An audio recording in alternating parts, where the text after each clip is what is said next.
ధన్యవాదాలు. Thank you. Jagampudi రాజా.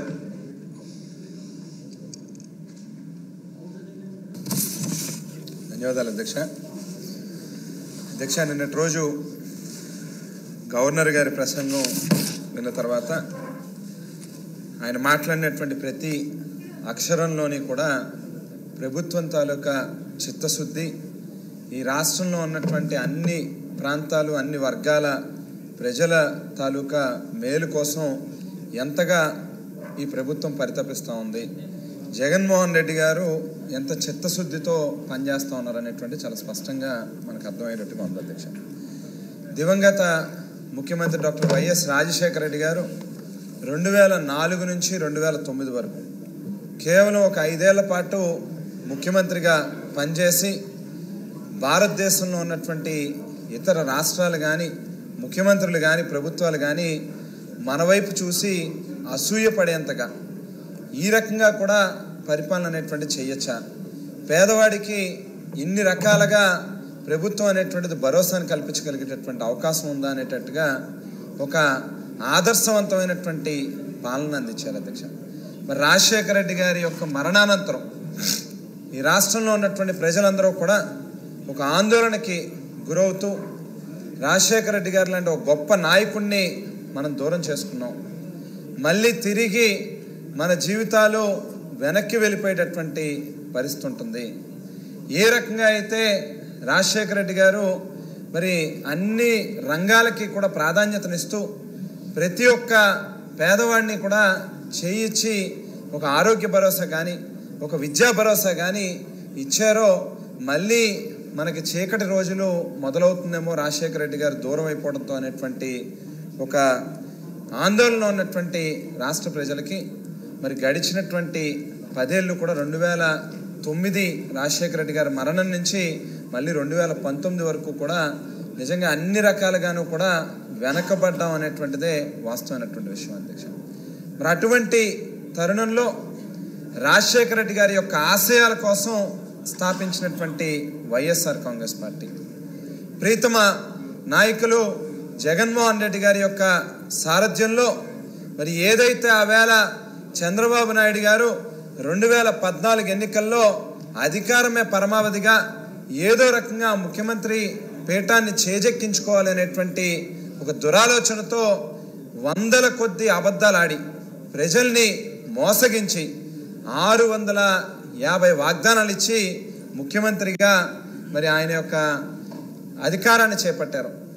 2014 నుంచి 19 వరకు కూడా పూర్తిగా ప్రజల్ని పంగనామాలు పెట్టాలి, వాళ్ళకి మొండి చేయి చూపిస్తూ ఇచ్చిన వాగ్దానాన్ని గాలి కొదిలేసి ఏ రకంగా దొరికిన మేరకు దోచుకోవాలనేటువంటి ఏకైక ఎజెండాతో ముఖ్యమంత్రి స్థానంలో కూర్చున్నటువంటి చంద్రబాబు నాయుడు గారి దగ్గర నుంచి మొదలుపెట్టి మరి ఆఖరి ఓ తెలుగుదేశం పార్టీ సామాన్య కార్యకర్త వరకు కూడా పనిచేశారు అధ్యక్ష. మరి ఆవేళ జగన్మోహన్ రెడ్డి గారు రాష్ట్రంలో ప్రజలు తీవ్రమైనటువంటి ఇబ్బందులకు ఎదురవుతూ ఉన్నారు, వాళ్ళలో ఒక ధైర్యాన్ని నింపాల్సినటువంటి అవసరం ఉంది అనేటువంటి ఉద్దేశంతో ప్రపంచ దేశాలలో ఏ ఒక్క నాయకుడు కూడా చేయనటువంటి ఓ సాహసోపేతమైనటువంటి కార్యక్రమానికి శ్రీకారం చుట్టి ఆవేళ 3648 కిలోమీటర్లు ఆవేళ ఉన్నటువంటి 13 జిల్లాల ఆంధ్ర రాష్ట్రంలోని అన్ని వర్గాల ప్రజలతో మమేకమై వారి యొక్క సమస్యల్ని దగ్గర నుంచి చూసి అధ్యయనం చేసి ఓ ప్రజా మేనిఫెస్టోని తయారు చేశారు అధ్యక్ష. నవరత్నాల పథకాల పేరిట ఆవేళ ఏదైతే ప్రతిపక్షంలో ఉన్నటువంటి సందర్భంలో మేము అధికారంలోకి వస్తే కనుక ఖచ్చితంగా వీటన్నిటినీ కూడా చేసి చూపిస్తామనేటువంటి మాటని ప్రతి గడపకి తొక్కి ఆవేళ ప్రతి ఒక్కరికి కూడా చెప్పడం వివరించడం జరిగింది అధ్యక్ష. 2019లో ఎన్నికల్లో చంద్రబాబు నాయుడు గారి యొక్క ఏదైతే వైఫల్యం చెందినటువంటి ప్రభుత్వం, ప్రజా వ్యతిరేకత తీవ్రంగా పొందినటువంటి ప్రభుత్వంగా చంద్రబాబు నాయుడు గారి ప్రభుత్వం ప్రజల చేత చేత్కరించబడి ఆవేళ ఓ చారిత్రాత్మకమైనటువంటి విజయాన్ని జగన్మోహన్ రెడ్డి గారికి వైఎస్ఆర్ కాంగ్రెస్ పార్టీకి ఆంధ్ర రాష్ట్ర ప్రజలు అందిస్తూ 175 స్థానాలకు గాను 151 స్థానాల్లో వైఎస్ఆర్ కాంగ్రెస్ పార్టీ అభ్యర్థుల్ని ప్రజలు ఆశీర్వదించి అసెంబ్లీకి పంపించారు అధ్యక్ష. మరి ఆ క్షణం నుంచి ఈవేళ దాకా కూడా జగన్మోహన్ రెడ్డి గారు ఏ రకంగా ఇచ్చినటువంటి వాగ్దానాన్ని నెరవేర్చాలి, ఏ రకంగా నవరత్నాల పథకాల ద్వారా పేదల యొక్క జీవితాల్లో వెలుగులు నింపాలి అనేటువంటి ఓ దృఢమైనటువంటి సంకల్పంతో పనిచేస్తూ ఉన్నారు అధ్యక్ష. మరి అందుగురించే ఈవేళ రాష్ట్రంలో అభివృద్ధి కానీ సంక్షేమం కానీ లేక ఇల్లు లేనటువంటి నిరుపేదలకి ఇల్లు అందించేటటువంటి క్రమంలో కానీ రైతన్నకి వ్యవసాయ రంగానికి పెద్దపీటను వేస్తూ మరి ప్రాధాన్యతనిస్తూ ముందుకెళ్తా ఉన్నటువంటి పరిస్థితి కానీ అలాగే విద్య వైద్యం అలాగే సుపరిపాలన ఆఖరి వ్యక్తి వరకు కూడా ఈ ప్రభుత్వం తాలూకా పథకాల యొక్క ఫలాలని అందించాలి అనేటువంటి లక్ష్యం కావచ్చు అధ్యక్ష. లేక పారిశ్రామిక అభివృద్ధి కావచ్చు, లేక మహిళలకు సంబంధించినటువంటి సాధికారత కావచ్చు, లేక ఈ సమాజంలో అట్టడుగునున్నటువంటి వర్గాల ప్రజలు బీసీ ఎస్సీ ఎస్టీ మైనారిటీలు కానీ లేక అగ్రవర్ణాల్లో ఉన్నటువంటి పేదలు కావచ్చు, అందరికీ కూడా సమవుజ్జిగా న్యాయం చేస్తూ అన్ని రంగాలని కూడా అభివృద్ధి పదంలో నడిపిస్తూ భారతదేశంలోనే ఒక ఆదర్శవంతమైనటువంటి ప్రభుత్వంగా రాజశేఖర రెడ్డి గారి కంటే కూడా మించినటువంటి నాయకుడిగా ఈవేళ ప్రజలకు సేవ చేస్తూ ఉన్నటువంటి ముఖ్యమంత్రి జగన్మోహన్ రెడ్డి గారు అధ్యక్ష. ఈవేళ ప్రతిపక్షాలు కేవలం ఏదో రకంగా పేదవాడికి మంచి జరుగుతుంది కాబట్టి దాన్ని ఏదో రకంగా పేదవాడికి మంచి జరగకుండా అడ్డుపడాలి అనేటువంటి ఒక దుర్బుద్ధితో చంద్రబాబు నాయుడు గారు 14 సంవత్సరాల పాటు ఈ రాష్ట్రానికి ముఖ్యమంత్రిగా పనిచేసి కనీసం అంటే చంద్రబాబు నాయుడు గారి పేరు చెప్తే లేక తెలుగుదేశం పార్టీ ప్రభుత్వం పేరు చెప్తే ఒక్కటంటే ఒక్కటి కూడా తక్కువని గుర్తొచ్చేటటువంటి పథకం కానీ లేకపోతే పలానా ప్రాంతంలో ఈ రకమైనటువంటి అభివృద్ధి చేశారనేటువంటిది కానీ ఒక్కటంటే ఒక్కటి కూడా సంపాదించుకోలేనటువంటి మరి వ్యక్తి చంద్రబాబు నాయుడు గారు. అయితే ఈవేళ ఆరోగ్యశ్రీ నుంచి మొదలుపెట్టి నాడు నేడు కావచ్చు, లేకపోతే అనేక పథకాల ద్వారా మహిళల్లో చైతన్యాన్ని నింపుతూ వాళ్ళ కాళ్ళ మీద వాళ్ళు నిలబడగలిగి వాళ్ళ యొక్క ఆర్థిక పరిస్థితులు కూడా మారేటట్టుగా ఈవేళ మహిళలకి చేయూతను అందిస్తున్నటువంటి జగన్మోహన్ రెడ్డి గారు కానీ ఇట్లా అనేక పథకాలు ఈవేళ జగన్మోహన్ రెడ్డి గారు ప్రవేశపెడతా ఉన్నారు అధ్యక్ష. మాట్లాడితే అభివృద్ధి లేదు, కేవలం ఇదేదో పేదలకి దోచిపెట్టేస్తా ఉన్నారని మాట్లాడేటటువంటి పరిస్థితి కనిపిస్తూ ఉంది అధ్యక్ష. ఈవేళ గతంలో ఎప్పుడు లేనట్టుగా ప్రతి జిల్లాలోని కూడా ఒక ప్రభుత్వ వైద్య కళాశాలని నిర్మించాలనేటువంటి ఆలోచన. ఒక్కొక్కటి దాదాపుగా 700 నుంచి 800 కోట్ల రూపాయలు వ్యయం అవుతూ ఉన్నప్పటికీ కూడా ప్రతి పేదవాడికి ఓ నాణ్యమైనటువంటి వైద్యాన్ని అందించాలి అనేటువంటి లక్ష్యంతో అడుగులు వేయడం కానీ లేకపోతే ఏదైతే ఈవేళ చాలా తీర ప్రాంతం కలిగి ఉన్నటువంటి మన రాష్ట్రంలో గతంలో ఎప్పుడు ఎవరు ఆలోచన చేయనటువంటి రీతిలో ఈవేళ పెద్ద ఎత్తున పోర్ట్లు కానీ ఫిషింగ్ హార్బర్లు కానీ నిర్మాణం చేస్తూ మరి యువతకి ఉద్యోగ అవకాశాలు కల్పించాలి, రాష్ట్రానికి తాలూకా ఏదైతే ఆర్థికంగా పూర్తిగా ఎదగాలి అనేటువంటి ఒక దూర ఆలోచనతో జగన్మోహన్ రెడ్డి గారు అడుగులు వేస్తూ ఉన్నారు అధ్యక్ష. మరి అక్కడి నుంచి మొదలుపెట్టి ఈవేళ గ్రామ స్థాయిలో గతంలో లేనటువంటివి ఈవేళ మన ప్రభుత్వం తర్వాత వచ్చినటువంటివి అనేక వ్యవస్థలు ఉన్నాయి అధ్యక్ష. ఏదైతే గ్రామ సచివాలయాలు మనం చూస్తే అది కేవలం ఏదో ఓ 2 అంతస్తులు భవనమో లేకపోతే 4 ఇటుకలకు సంబంధించినటువంటి ఒక బిల్డింగ్ కాదు అధ్యక్ష.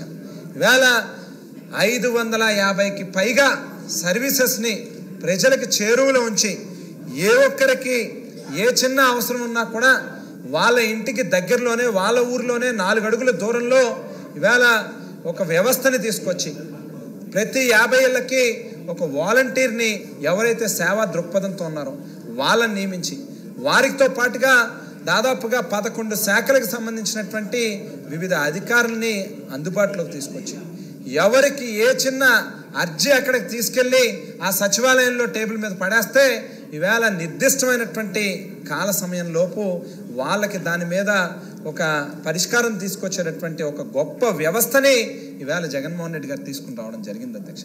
అంతేకాదు రైతు భరోసా కేంద్రాల అధ్యక్ష. గతంలో మనం చూసేవాళ్ళం రైతులకి ఏదైనా కష్టం వస్తే పట్టించుకునేటటువంటి నాదుడు ఉండేవాడు కాదు అధ్యక్ష. ఏదైనా అవసరం ఉంటే ఆ మండలానికి సంబంధించి ఒకే ఒక్క వ్యవసాయ శాఖకు సంబంధించినటువంటి అధికారి ఉండేవారు అధ్యక్ష. వాళ్ళ దగ్గరికి వెళితే మరి బహుశా మండలంలో ఇతర పనుల కారణం రీత్యా కావచ్చు, లేకపోతే అందుబాటులో లేనటువంటి పరిస్థితుల కారణంగా కావచ్చు, ఏ ఒక్క రైతుకి కూడా ఒక భరోసా అనేటువంటిది ఉండేది కాదు అధ్యక్ష. ఈవేళ ప్రతి గ్రామంలోని కూడా ఏదైతే రైతు భరోసా కేంద్రాలను తీసుకొచ్చి విత్తనాల నుంచి విక్రయాల వరకు కూడా అన్ని స్థాయిల్లోని ప్రభుత్వం ఇంటర్వ్యూని అయ్యేటట్టుగా ఓ రైతు భరోసా కేంద్రాన్ని అందుబాటులో తీసుకుని రావడం జరిగింది అధ్యక్ష. అంతేకాదు వైఎస్ఆర్ హెల్త్ క్లినిక్స్ అధ్యక్ష, గతంలో మనం చూసేవాళ్ళం ఒక మండలానికి కేవలం ఒకే ఒక్క పిహెచ్సి ఉండేది. ఇవాళ మా నియోజకవర్గంలోనే ఒక ఉదాహరణ చెప్పాల్సి వస్తే సీతానగరం మండలంలో కేవలం హెడ్ క్వార్టర్లో ఎప్పుడో కట్టినటువంటి ఒక పిహెచ్సి ఉంది అధ్యక్ష. అక్కడ కూడా చాలినటువంటి భవనం కానీ, లేకపోతే రేపో ఎల్లుండో పడిపోద్ది అనేటువంటి పరిస్థితులు ఉండడం కానీ, లేకపోతే సిబ్బంది అందుబాటులో లేకపోయినటువంటి పరిస్థితి కానీ ఉండేది అధ్యక్ష. ఈవేళ మరి జిల్లా స్థాయిలో ఏదైతే ప్రభుత్వ వైద్య కళాశాలను నిర్మాణం చేస్తూ ఉన్నారో అక్కడి నుంచి మొదలుపెట్టి ప్రతి రెవెన్యూ డివిజన్కి ఒక ఏరియా హాస్పిటల్ కావచ్చు, ప్రతి నియోజకవర్గంలోని ఓ 30 పడకల సిహెచ్సి ఆసుపత్రిని అందుబాటులో తీసుకుని రావడం కావచ్చు, ప్రతి మండలంలోని కనీసం 2 హాస్పిటల్స్ ఉండాలి, 2 పిహెచ్సిలు కానీ, లేకపోతే ఒక సిహెచ్సి ఒక పిహెచ్సి అనేటువంటి ఆలోచన కావచ్చు. అక్కడి నుంచి మొదలుపెట్టి వీళ్ళ ప్రతి గ్రామంలోని కూడా గ్రామ స్థాయిలో వైఎస్ఆర్ హెల్త్ క్లినిక్లు అందుబాటులోకి తీసుకొచ్చి ప్రతి ఒక్కరికి కూడా ఏ క్షణం అది అర్ధరాత్రి అయినా అపరాత్రి అయినా కూడా ఆరోగ్యపరమైనటువంటి సమస్య వస్తే ఓ నాణ్యమైనటువంటి వైద్య సేవల్ని వీళ్ళ పేదవాడికి అందించాలనేటువంటి లక్ష్యంతో ప్రతి గ్రామంలోని కూడా ఈ యొక్క వైఎస్ఆర్ హెల్త్ క్లినిక్స్ కావచ్చు అధ్యక్ష. అలాగే బిఎంసీలు కానీ, లేక ఏదైతే డిజిటల్ లైబ్రరీలు కావచ్చు, నాడు నేడు పథకం ద్వారా ప్రతి పేదవాడి యొక్క పిల్లలు బాగా చదువుకుంటే వాళ్ళ యొక్క తలరాతలు మారుతాయి, వారి యొక్క భవిష్యత్ తరాలైనా ఆర్థికంగా ఎదగలిగేటటువంటి పరిస్థితి ఉంటుంది. మామూలుగా మనం ఏదైనా 10 రూపాయలు ఇస్తే బహుశా రేపటికి ఖర్చు అయిపోయేటటువంటి అవకాశం ఉంటుంది తప్పితే ఏదైతే డాక్టర్ బాబాసాహెబ్ అంబేద్కర్ గారు చెప్పినటువంటి మాటలకు అనుగుణంగా ఈవేళ ప్రతి పేదవాడు బాగా చదువుకుని వాళ్ళు కూడా ఒక డాక్టరో ఒక ఇంజనీరో ఉన్నతమైనటువంటి స్థాయికో మంచి అధికారిగానో వాళ్ళు కూడా మారగలిగేటటువంటి పరిస్థితి ఉంటే అది కేవలం వారొక్కరికి మాత్రమే కాదు, వారి కుటుంబానికి, వారి గ్రామానికి, సమాజానికి కూడా ఒక మార్పుని తీసుకొచ్చేటటువంటి అవకాశం ఉంటుందనేటువంటి ఆలోచన ఆవేళ రాజశేఖర రెడ్డి గారు చేశారు.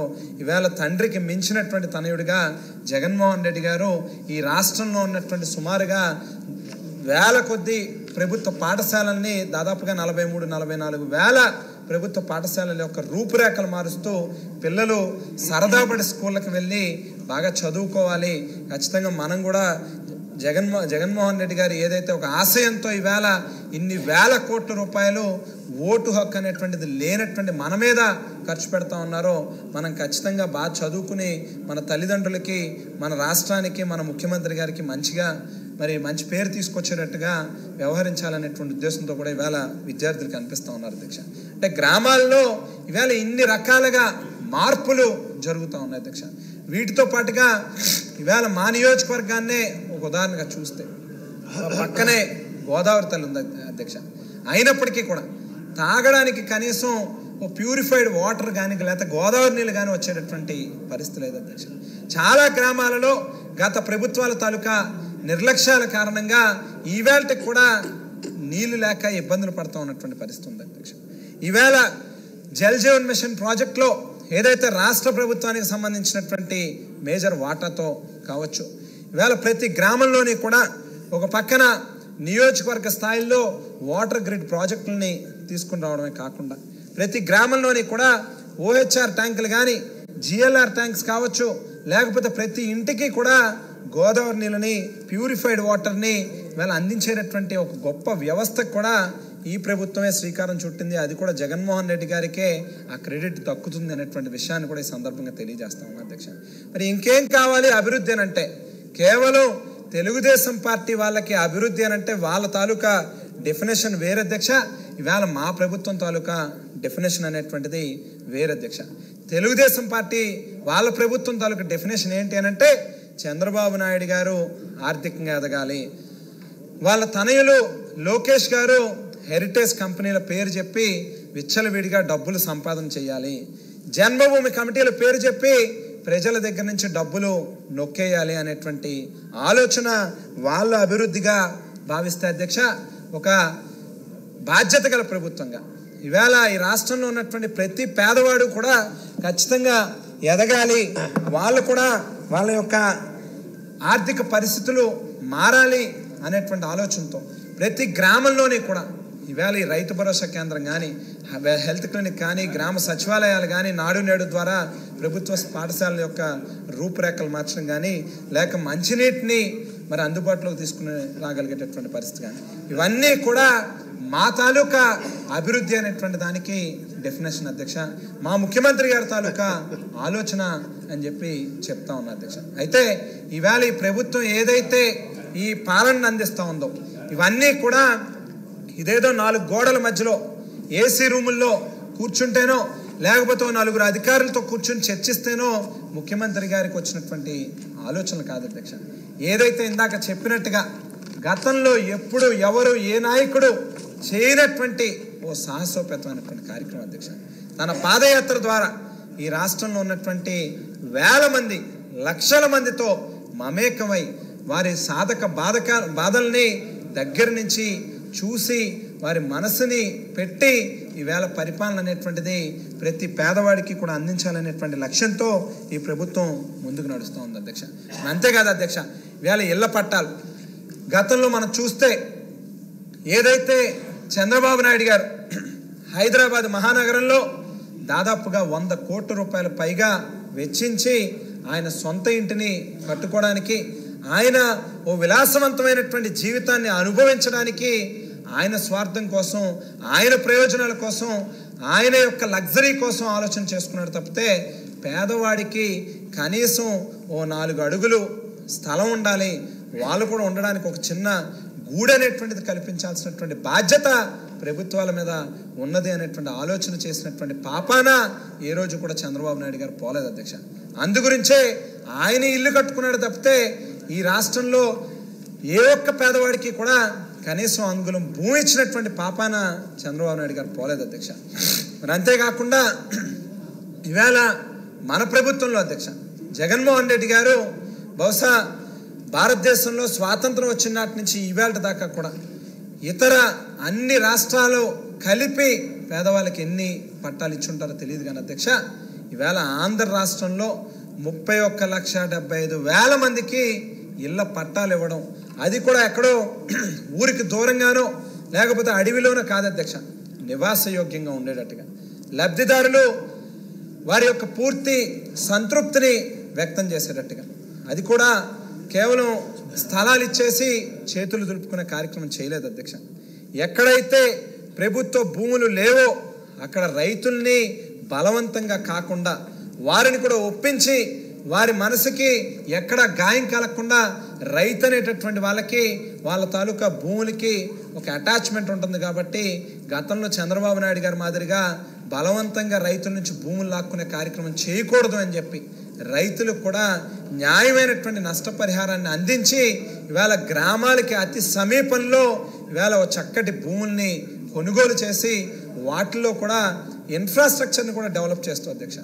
ఏమనంటే గ్రావెల్ రోడ్స్ కానీ ఎక్కడెక్కడైతే ల్యాండ్ లెవెలింగ్ అవసరం అవుతుందో, ఎందుకనంటే గతంలో ఎప్పుడైనా ఏ నలుగురికైనా పట్టాలు ఎవరైనా ఏ ప్రభుత్వంలో ఇచ్చుంటే కనుక అవి ఎక్కడో మునిగిపోయేటటువంటి భూముల్లో ఉండేటటువంటి పరిస్థితి ఉండేది అధ్యక్ష. ఎవరైనా ఇల్లు కట్టుకోవాలనేటువంటి ధైర్యం చేయాలనంటే అక్కడ కరెంట్ కానీ లేకపోతే ఒక వాటర్ కానీ అందుబాటులో ఉండేది కాదు అధ్యక్ష. ఎవరైనా ఇల్లు కట్టుకోవాలనంటే ఒక ఎలక్ట్రికల్ డిపార్ట్మెంట్కో లేకపోతే బోర్ వేయించుకోవాలనంటేనో ఆ ఒక్కరికే లక్షల రూపాయలు ఖర్చు అయ్యే పరిస్థితి ఉండేది కాబట్టి ఆ ఇచ్చిన పట్టాన్ని కూడా బీరువాల్లోనే పెట్టుకునే పరిస్థితి ఉండేది అధ్యక్ష. ఈవేళ ఓ చక్కటి ఎలక్ట్రికల్ లైన్స్ నెట్వర్క్ని డెవలప్ చేయడం కానీ లేకపోతే అక్కడ బోర్ని కూడా నిర్మాణం చేసి ఇళ్ళకి అవసరమైనటువంటి ఆ ఇంటి నిర్మాణానికి అవసరమైనటువంటి నీటిని కూడా అందుబాటులోకి తీసుకొచ్చినటువంటి పరిస్థితి కానీ అధ్యక్ష. ఇవాళ కొన్ని లేఅవుట్లో అయితే కొత్తగా గ్రామ సచివాలయాలు ఇటువంటివి కూడా నిర్మాణం చేస్తూ ఉన్నారు అధ్యక్ష. అంటే ఓ ప్రైవేట్ రియల్ ఎస్టేట్ వ్యాపారి తన తాలూకా భూముల్ని అన్ని రకాల వస్తువుల్ని కల్పించి ఏ రకంగా అయితే అమ్ముకుంటాడో ఇవాళ అంతకు మించి పేదవాడికి ఇచ్చేటటువంటి ఇళ్ల పట్టాలు కూడా అన్ని రకాల సౌకర్యాలు వస్తువులు అక్కడ ఏర్పాటు చేసి సమకూర్చి పేదవాళ్ళకి ఇళ్ల పట్టాలు ఇచ్చేటటువంటి కార్యక్రమం ఒక యజ్ఞం కింద జరుగుతూ ఉందని చెప్పి కూడా చెప్పాల్సినటువంటి అవసరం ఉంది అధ్యక్ష. అక్కడ కూడా పట్టాలు ఇచ్చేసి చేతులు దులుపుకునే కార్యక్రమం చేయట్లేదు అధ్యక్ష. రేపో ఎల్లుండో ఇప్పటికే ఒక పక్కన రాష్ట్రం అంతా కూడా రిజిస్ట్రేషన్లు జరుగుతూ ఉన్నాయి అధ్యక్ష. ఎవరికైనా ఏదైనా అవసరం వస్తే ఆ ఇళ్ల మీద ఆ ఇంటి స్థలం మీద బ్యాంకుకి వెళ్ళి అప్పు తెచ్చుకోవాలన్నా, లేకపోతే వాళ్ళ వ్యక్తిగత కారణాల రీత్యా ఎప్పుడైనా అమ్ముకోవాల్సినటువంటి అవసరం వస్తే కూడా వాళ్ళకి పూర్తిగా హక్కుని కల్పిస్తూ ఇవాళ రిజిస్ట్రేషన్లు కూడా చేస్తూ ఉంది అధ్యక్ష. వాటితో పాటుగా దాదాపుగా ఈ 31,75,000 మంది ఇళ్ల పట్టాల లబ్ధిదారులు ఎవరైతే ఉన్నారో వాళ్ళలో దాదాపుగా ఇప్పటికే 20 లక్షల మందికి పైగా ఇళ్ల హౌసింగ్ సంబంధించినటువంటి లోన్స్ని కూడా శాంక్షన్ చేయడం జరిగింది అధ్యక్ష. అంటే ఇవన్నీ కూడా ఒక సంకల్పంతో ఓ మనసు పెట్టి పేదవాడికి మంచి చేయాలి అనేటువంటి ఓ బలమైనటువంటి విశ్వాసంతో ఈవేళ జగన్మోహన్ రెడ్డి గారు పనిచేస్తూ ఉన్నారు కాబట్టి సాధ్యం అవుతామని తప్పితే లేకపోతే ఇది మామూలుగా ఏదో ఊరికినే అనుకుంటే జరిగేటటువంటి పనులు కాదు అధ్యక్ష. మరి మరో పక్కన గతంలో మనం చూసేవాళ్ళం అధ్యక్ష, ఏ రాజకీయ పార్టీలైనా కూడా ఎన్నికలు వచ్చినాయి అనేసరికి మరి సామాజిక వర్గాల పేర్లు చెబుతూ ఏదో రకంగా ఆయా సామాజిక వర్గాల యొక్క ఓట్లని వేయించుకోవాలి, ఎన్నికలు అయిపోయిన తర్వాత వారికి మొండి చేయి చూపించేటటువంటి పరిస్థితులు ఉండే అధ్యక్ష. ఈవేళ ఈ ప్రభుత్వంలో జగన్మోహన్ రెడ్డి గారి యొక్క నాయకత్వంలో ఏదైతే బీసీలకు కానీ ఎస్సీలకు కానీ ఎస్టీలకు కానీ మైనారిటీలకు కానీ అత్యంత పెద్దపీటను వేస్తూ అధ్యక్ష, కేవలం మాటల్లో కాకుండా చేతల్లో చేసి చూపిస్తూ వేళ రాజ్యసభ దగ్గర నుంచి మొదలుపెట్టి, రాజ్యసభ అంటే ఏంటి అధ్యక్ష, మనకి భారతదేశంలోనే అత్యున్నతమైనటువంటి చట్టసభల అధ్యక్ష. అటువంటి చట్టసభలకి గతంలో ఉన్నటువంటి రాజకీయ పార్టీలు ఎవరిని పంపించేవారు అధ్యక్ష? ఎవరైతే బాగా బరువైనటువంటి సూట్ కేసులు ఇస్తారో, ఎక్కువ నోట్లు ఇస్తారో వాళ్ళకి కట్టబెట్టేటటువంటి పరిస్థితి ఉండేది అధ్యక్ష.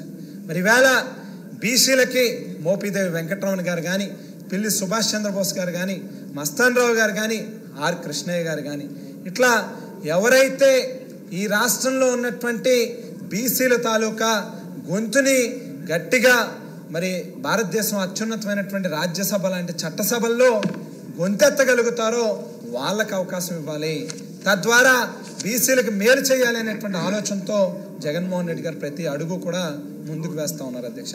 అక్కడి నుంచి క్యాబినెట్లో అధ్యక్ష దాదాపుగా 65% బీసీ ఎస్సీ ఎస్టీ మైనారిటీలకి అవకాశం ఇవ్వడం జరిగింది అధ్యక్ష.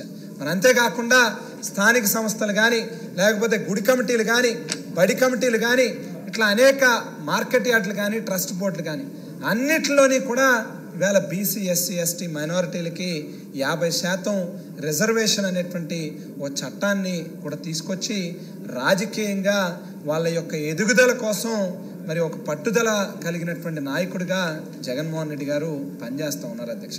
మరి అంతేకాకుండా ఇవాళ ఆర్థికంగా కూడా పైకి తీసుకుని రావాలనేటువంటి ఉద్దేశంతో ఇవాళ ఏదైతే ప్రభుత్వం అమ్మఒడి కానీ, లేక చేయూత కానీ, ఆసరా కానీ, విద్యా దీవెన కానీ, వసతి దీవెన కానీ, చేదోడు కానీ, తోడు కానీ, ఇట్లా అన్ని రకాల పథకాల ద్వారా ముఖ్యంగా బీసీలకి అత్యంత ప్రాధాన్యతనిస్తూ వారికి అన్ని రకాలుగాను కూడా ఆర్థిక చేయూతను కూడా అందించేటటువంటి కార్యక్రమం చేస్తూ ఉంది అధ్యక్ష.